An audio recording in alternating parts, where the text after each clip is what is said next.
Hello everyone. My name is Sakshi Prasad. I am student of class 10th Alpha from Mount Olivet Senior Secondary School. Today I am here to explain you a topic called nutrition. So what is nutrition and why is it so important? Nutrition is the process of taking in food, or to be more precise, nutrients, and then utilizing in the body for growth, repair and development.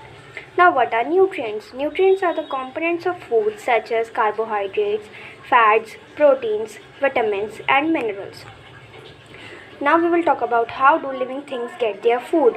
So, the answer is some organisms use simple substances like carbon dioxide and water and then utilize them for the energy, whereas some organisms use complex substances, convert them into simpler ones, and then utilize for the upkeep of the body. Now we will talk about different modes of nutrition. There are two modes of nutrition, autotrophic and heterotrophic. In autotrophic mode of nutrition, organisms use organisms use carbon dioxide and water with the help of sunlight and chlorophyll to make their food. For example, plants. In plants, this process is called photosynthesis. They convert carbon dioxide and water into carbohydrates, store the carbohydrates, and then utilize these carbohydrates for the energy when they need. Autotrophic mode of nutrition can also be seen in cyanobacteria or blue-green algae. Now we will talk about heterotrophic mode of nutrition.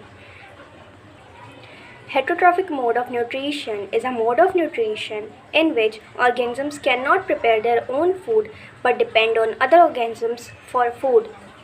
Mainly, heterotrophic mode of nutrition depends on the type and availability of food material as well as how it is obtained by the organism. The organisms which obtain their food by this mode of nutrition are called heterotrophs, whereas the organisms which obtain food from autotrophic mode of nutrition are called autotrophs. Mainly, heterotrophs depend indirectly or directly on autotrophs. Heterotrophs are divided. Heterotrophic mode of nutrition is divided into three kinds: saprophytic, parasitic, and holozoic. In saprophytic mode of nutrition, organisms feed on dead and decayed organisms. For example, mushrooms and molds. And the organisms which obtain their food by this mode